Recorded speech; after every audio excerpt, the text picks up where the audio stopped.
ঢালাইয়ের মধ্যে দিয়ে যাওয়া হচ্ছে। আজকে আমাদের লোকালের কাজ শুরু করলাম, আমন ধান কাটা, বর্ষার যে ধান দেখতে পাচ্ছ। রাস্তা থেকে ঢালাই দিয়ে ঢুকে আমাদের গ্রাম হচ্ছে কালিকাপুর, থানার পাড়ে যাচ্ছি ধান কাটতে।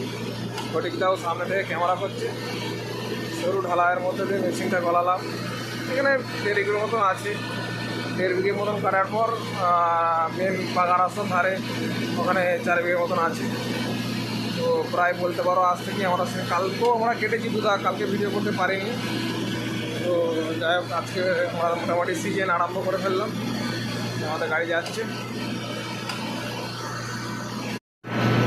তো এই যে সেই জমিটা আমি চলে এসেছি জমির কাছে।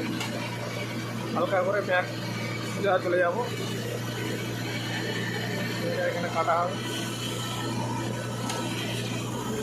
আসতে করলাম।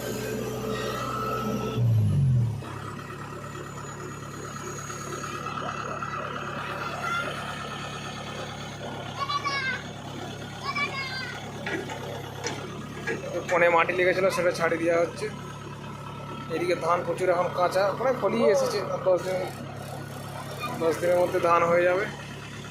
1.5 বিঘে মতন আছে। এদিক থেকে নিয়ে ঘরে যাওয়ার পর নিয়ে সাথে প্রচুর বাচ্চা কাচ্চা এসেছে দেখার জন্য।